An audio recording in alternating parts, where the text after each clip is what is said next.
what really transpired between the Deputy President, Dr. William Samoei Arap Ruto, and his boss, President Uhuru Muigai Kenyatta? That's the question which most Kenyans are currently asking. These two gentlemen were very close and they were very tight. At some point, they would put on almost similar shirts, similar suits, and similar ties. Nobody would have imagined that the Deputy President was going to go into this election without the support of the President. The President had actually promised to support him. And nobody would have imagined that President Uhuru Kenyatta was going to look for Raila Amolo Odinga immediately after the last general election. What really transpired between these two gentlemen? Is it possible that these guys fell out over business? Is it possible that these guys fell out over sabotage? Maybe Ruto sabotaging President Uhuru Kenyatta. Is it possible that one of these guys wanted to impeach, like it's always alleged, that William Ruto wanted to impeach the president? Is it possible that these guys even attempted to eliminate each other? Because this fallout, in my view, is very bitter. And why did it take that long, for example, for the president now to come out the way he's likely to come? Yesterday, there was a homecoming for Moses Kuria. And Stanley Livondo was one of the guests there. And I've done a comprehensive analysis about Stanley Livondo's speech. Is it possible that what Livondo stated is one of the beans which the president is planning to spill? Because let's face it, people like Livondo are not new to this country. People like Livondo always emerge towards election time. And they are always emerging to perform specific tasks. Livondo was used by Moi to fight Raila and is now emerging again. And that's why I'm saying that you should not take what Livondo said lightly. But what really transpired between these two gentlemen? President Uhuru Kenyatta is supposed to embark on a journey of consolidating his support base in the larger Mount Kenya region. And in my view, the president committed several mistakes, and I know he is regretting those mistakes. So in this video today, I want us to look at the 5 regrets which I know President Uhuru Kenyatta is regretting now. He would have done certain things differently. But before we do that, it is my hope that this video is going to find you in good health. For me, I'm fine. I'm just preparing to go to church. And if you're watching the channel for the first time, please just take a second, click that subscribe button so that next time we produce a video like this, YouTube will automatically notify you. And for those who want to follow me, I'd suggest you follow me on my Facebook, which is Lee McQueen online Facebook page. I had a Facebook which was someone took over, control over it, but I just decided to drop it. So I'm trying to build a new Facebook page where I'll be updating. And most people prefer following me on Facebook, by the way, my profile, but I want to develop a page which is Lee McQueen online. I'm going to put the link so that you click, then it will take you there. Please just follow me there. I'll be updating a lot of things there. Subscribers, I want to thank you guys so much for your support. Let me go straight to the points. President Uhuru Kenyatta is regretting the following. Number one, the first regret Uhuru Kenyatta I know is regretting up to now is his failure to take the handshake to the people. In March 2018, President Uhuru Kenyatta emerged outside Harambee House with Raila Odinga. The truth of the matter is that very few people had expected that handshake to take place.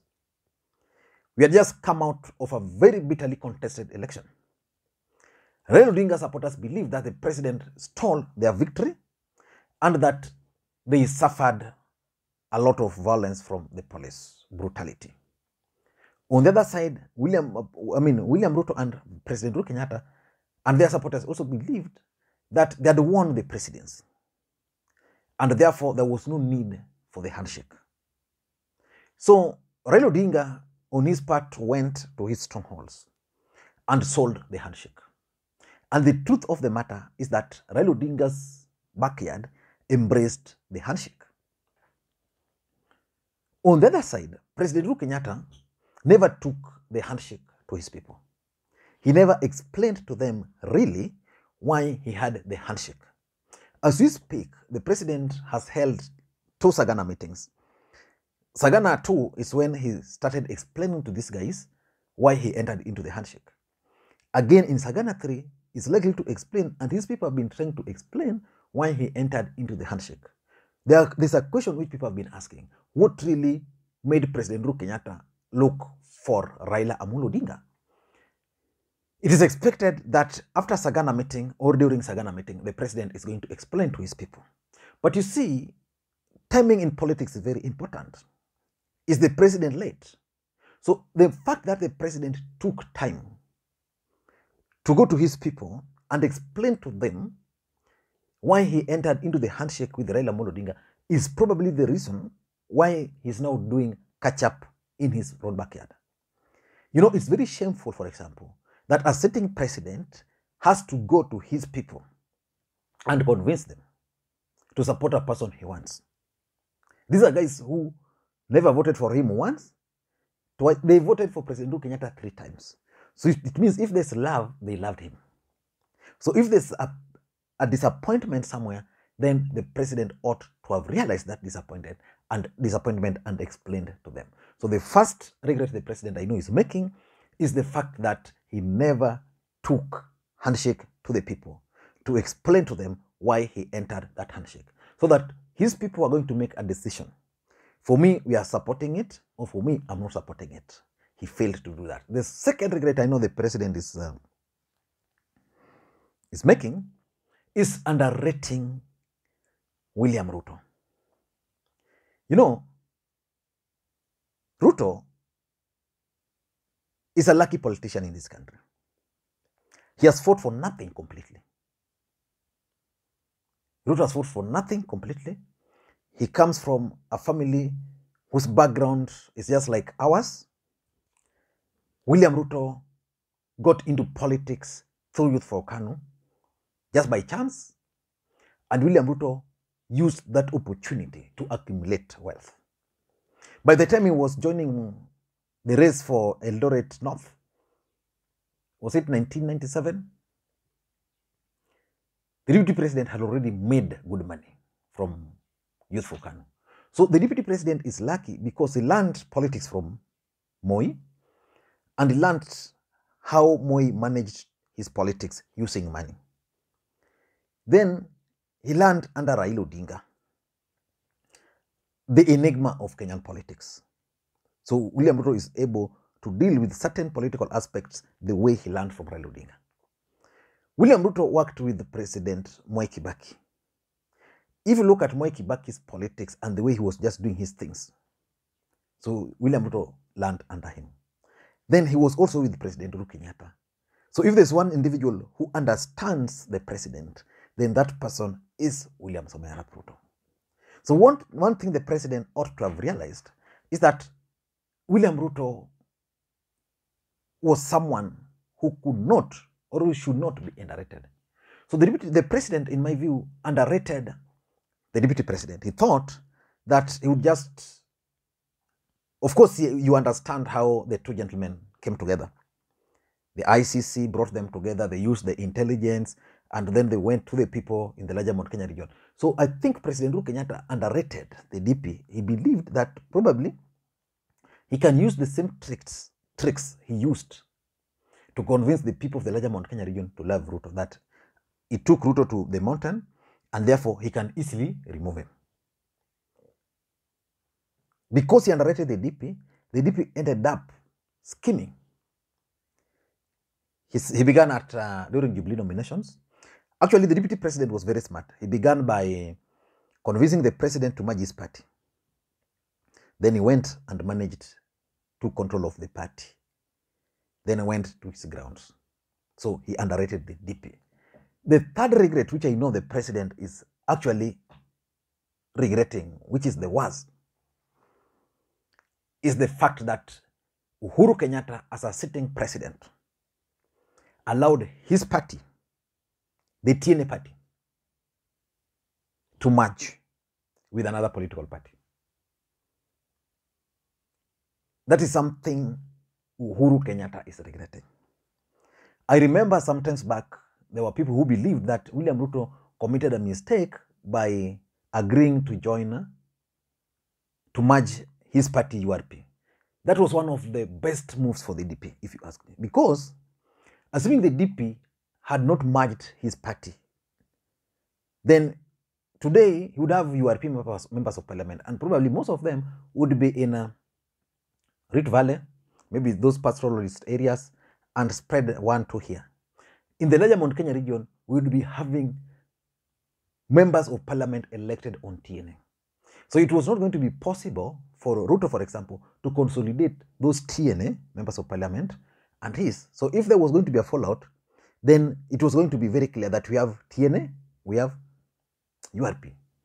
The fact that the president allowed his party to merge with the URP, after merging with URP, they formed a party called Jubilee. The president then failed to take control of Jubilee Party.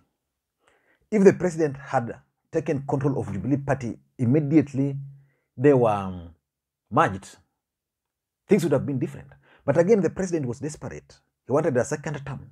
And he thought that for me to get second term, let me use this guy. Then after that, he also failed to take control of Jubilee nominations. So that majority of members of parliament from the larger Mount Kenya region who were elected in the last parliament, the last election, governors and even senators, most of them were people whose allegiance were to the deputy president. People like Ndindi Nyoro believe they won because of the DP. The deputy president went and made sure that he took control of those members of parliament under the banner of Jubilee Party. So by the time Uhuru and Raila had the handshake, the DP already had control of those MPs. So that's the third regret. I know the fourth regret is the failure of the Building Bridges Initiative process. You know, I've always asked myself, how could a sitting president and a former prime minister go through a process with legal challenges? Of course, it has always been claimed that the Attorney General failed the president, but these are people who could have hired the best lawyers to advise them on the process. If they wanted to change the constitution, either through parliament or through any other process, it would have been possible. The president believes that if BBI had passed, then people like Mudavadi were assured of positions. Today, he would go to Kalonzo and tell Kalonzo, you'll be the prime minister. Or he'll tell the people of the larger Mount Kenya region, I'm retiring, but I want you guys have secured your position, because he was very categorical to the people of the larger Mount Kenya region that he's going to secure their interest under the Building Bridges Initiative process. So that he was going to tell them that as much as I'll not be in power, and because of your numbers, I want you guys to have a prime minister in this government. So as we speak now, dividing the national cake is a big challenge because the Building Bridges Initiative process collapsed. And lastly, and this is also very important, I think the president's failure to reshuffle his cabinet has also affected him. I don't know why he retained so many people in his government who are not really his people, who are not really willing to fight for him. The moment he removed Kiunjuri and brought Peter Munya in the picture, that's when his tide started changing positively in the larger Mount Kenya region. Before that, Kiunjuri was just pro-Ruto, just doing things which were favoring the DP. So I think he ought to have gone further and removed people like the Kericho senator who resigned the other day. You know why that would have been important for him? Those are the people who helped the DP make money.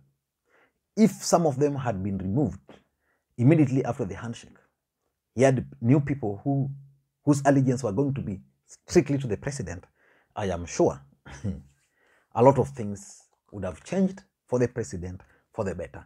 I don't know, but for me, I think the president is regretting those 5 things. Failures to take the handshake to the people, underrating the deputy president, agreeing to merge his party, collapse of the BBI, and the cabinet reshuffle. If there's any other one which you think the president is regretting, please let me know in the comment section. Thank you guys. Until next time, this is Lima Queen.